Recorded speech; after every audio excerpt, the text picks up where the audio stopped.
साथियों, आप सभी का YouTube चैनल में स्वागत है। साथियों, आज के वीडियो में हम बात करेंगे कम्युनिकेशन क्या है। इससे पहले भी मैंने बहुत सारी अपने YouTube चैनल पर वीडियो बनाई है। मैं अपने बारे में आपको कुछ बताना चाहता हूँ। मैं नरेश सिंह वर्तमान में जो हूँ एक डिफेंस में सर्विस करता हूँ। इसके साथ ही मैंने UGC नेट पास किया है, PGT मैंने किया है, B.Ed मैंने कर रखा है और साथ ही साथ मैं अपने इस लाइफ में एजुकेशन से जुड़ा हुआ हूँ। बीच बीच में मुझे को जब समय मिलता है तो मैं वीडियो बनाता हूँ। पहले हमने वीडियो काफ़ी PPT बनाने के बाद वैसे बनाई कुछ। अब वीडियो मैं आपको फेस टू फेस बताना चाहता हूँ, क्योंकि इसमें भी मेरे को लगता है ये भी ज़्यादा इफेक्टिव होगा और आपके लिए काफ़ी, आप मेरा वीडियो देखेंगे तो आपको ज़रूर कुछ ना कुछ इससे फ़ायदा मिलेगा। UGC नेट अगर आप पास करना चाहते हैं तो चाहे आपका फर्स्ट पेपर हो या दूसरा पेपर हो, उसमें आपको मैं बता दूँ, आपको अपना अंडरस्टैंडिंग लेवल और यानी कि रिफ्लेक्टिव लेवल तक आपको आना पड़ेगा। यानी कि आप जो है चीज़ों को समझें और चीज़ों को समझने के बाद, पढ़ने के बाद उससे जो तर्क निकल सकता है, उस हिसाब से आपको अपनी एजुकेशन बढ़ानी होगी, तो आप आराम से नेट क्वालिफाई कर पाएंगे। तो दोस्तों, आज का जो हमारा टॉपिक है वो है कम्युनिकेशन क्या होता है।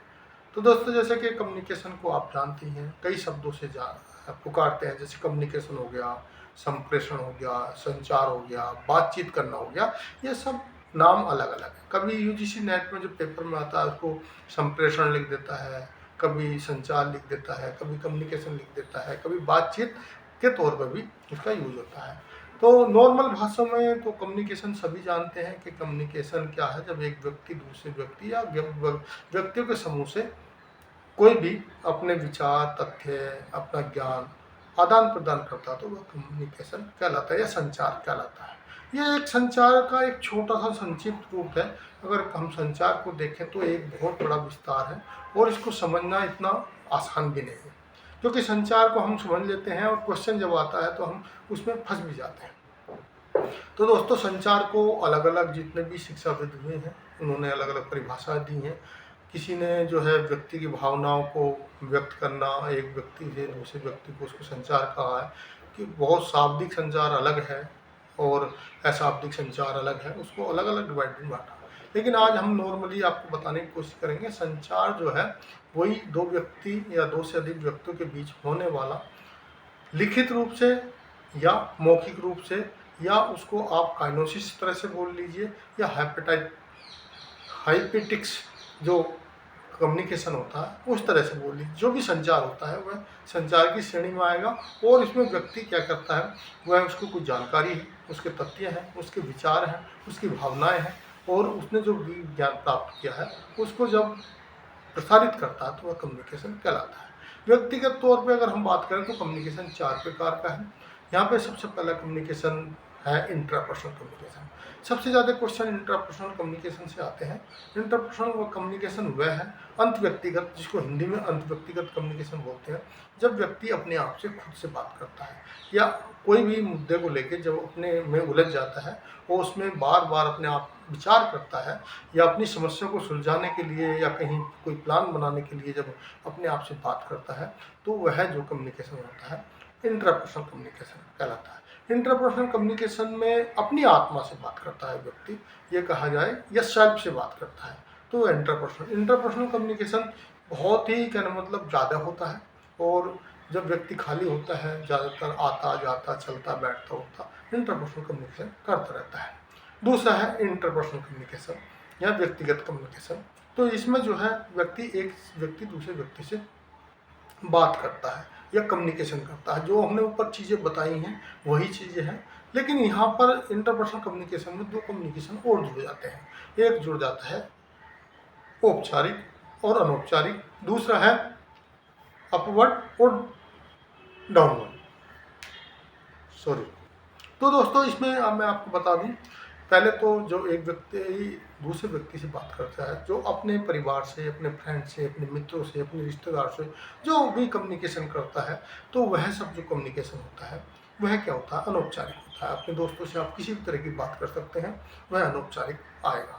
और अपने रिश्तेदारों से भी या अपने कलीग जो अपने बराबर के हैं उनसे जो कम्युनिकेशन करोगे वह जो है आपका सब अनौपचारिक है।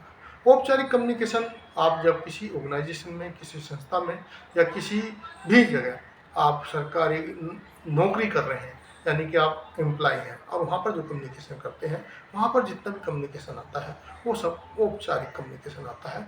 यानी कि आप वहाँ पर अपने सीनियर से कर रहे हैं तब भी औपचारिक करेंगे, बराबर वाले से कर रहे हैं तो औपचारिक करेंगे, और अगर अपने जूनियर से कर रहे हैं तो वो भी औपचारिक कम्युनिकेशन होगा। औपचारिक कम्युनिकेशन को थोड़ा सा आपको अलग से पढ़ना पड़ेगा, मैं सिंपली आपको बताने की कोशिश कर रहा हूँ, जबकि हम व्यक्तिगत रूप से कम्युनिकेशन के प्रकार को देख रहे हैं।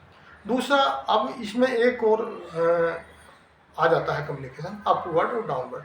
आप किसी ऑर्गेनाइजेशन, संस्था, किसी में एज ए एम्प्लॉई हैं, वहाँ पर देखते हैं कि आपसे बहुत सारे लोग जूनियर भी हैं, आपसे बहुत सारे लोग सीनियर भी हैं। अब आपको सीनियर को भी कम्युनिकेशन करने की ज़रूरत पड़ती है और आपको जूनियर के साथ भी कम्युनिकेशन करने की ज़रूरत पड़ती है। जब भी आप अपने डिपार्टमेंट में अपने से जूनियर को जो कम्युनिकेशन करेंगे या कोई लिखित, वो कम्युनिकेशन मौखिक भी हो सकता है, लिखित भी हो सकता है, एज ए ऑर्डर भी हो सकता है, सर्कुलर ऑर्डर भी हो सकता है, और वह राजपत्र जो है गवर्नमेंट द्वारा निकाले जाते हैं उस तरह भी हो सकता है। तो कम्युनिकेशन जो होगा वह आपका नीचे की तरफ जो किया गया कम्युनिकेशन होगा वह डाउनवर्ड होगा, और ऊपर की तरफ जो कम्युनिकेशन करोगे वो अपवर्ड कम्युनिकेशन होगा। तीसरा कम्युनिकेशन आता है ग्रुप कम्युनिकेशन। ग्रुप कम्युनिकेशन दो या दो से अधिक व्यक्ति मिलकर जब कोई बातचीत करते हैं तो वह ग्रुप कम्युनिकेशन कहलाता है।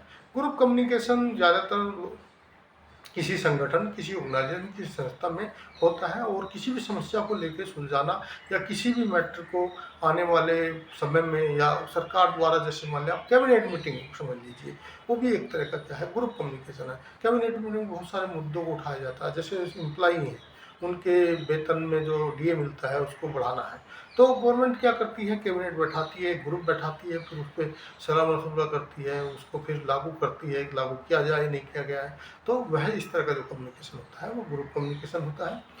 तीसरा आता है मास कम्युनिकेशन। मास कम्युनिकेशन बहुत बड़े कहना मतलब क्षेत्र में एक साथ किया जाता है। जिस प्रकार के आप टीवी देखते हैं, जो टीवी पे कम्युनिकेशन है एक तरह का ये मास कम्युनिकेशन है। जैसे न्यूज़पेपर निकलते हैं वो भी जो कम्युनिकेशन है वो भी एक बड़ा कम्युनिकेशन है। या कोई जो हमारी पार्लियामेंट है, पार्लियामेंट में मतलब जो पार्लियामेंट है, संसद है, वहाँ पर कोई कानून बनाया जाता है। कानून बनने के बाद क्या होता है, उसको राजपत्र में प्रकाशित किया जाता है। राजपत्र में जैसे कि अभी हमारी पुरानी आईपीसी थी, सीआरपीसी थी, अभी उसको बदली कर दिया, उसका नाम भी बदल गया। अब संसद में उसको पारित कर दिया गया। पारित करने के बाद उसको जो है बदल के नाम बदल दिया, और उसके बाद उसका 1 जुलाई से 2024 से कहने मतलब नई आईपीसी सीआरपीसी या भारतीय नागरिक संहिता अब नाम बदल के उसका हो गया है। और वह तो अब वो जो राजपत्र में छापा जाएगा, निकाला जाएगा कि अब से आईपीसी की जगह ये है, तो वो भी एक तरह का मास कम्युनिकेशन है। उसको बहुत सारे आप समझ लीजिए जितने भी न्यायालय हैं, जुडिशरी से जुड़े हैं, जितने भी लॉ हैं पढ़ाया जा रहा है। यानी पहले कानून पढ़ा जा रहा था, जो भी एलएलबी कर रहे थे और एमएलबी कर रहे, कुछ भी कर रहे थे, वो पहले पुरानी वाली आईपीसी पढ़ रहे थे। लेकिन अभी क्या हो गया, वो नई वाली आईपीसी पढ़ेंगे। पहले जितने भी धाराएं लग रही थी थानों में वो पुरानी वाली से लग रही थी, लेकिन अभी सरकार ने जो इसको तो उससे जो नई आईपीसी राजपत्र में निकलने के बाद धाराओं को बिल्कुल के सरकार का अनुमोदित हो गया है, ये जो है होगा, तो वह भी एक तरह का मास कम्युनिकेशन है। तो इस तरह के कम्युनिकेशन को हम मास कम्युनिकेशन कहते हैं। दोस्तों आज की वीडियो में इतना ही, थोड़ा ही अगली वीडियो में फिर हम मिलेंगे दूसरे। अब कितने टाइप का कम्युनिकेशन है, जैसे हमने अभी व्यक्तिगत तौर पर पढ़ा, तो शाब्दिक, अशाब्दिक, काइनोसिस जो दूसरे हैं कम्युनिकेशन, उस पर पढ़ेंगे। आपको वीडियो अच्छी लगी तो वीडियो को लाइक जरूर करना, दोस्तों को शेयर करना, चैनल को सब्सक्राइब करना। वीडियो देखने के लिए थैंक यू, धन्यवाद।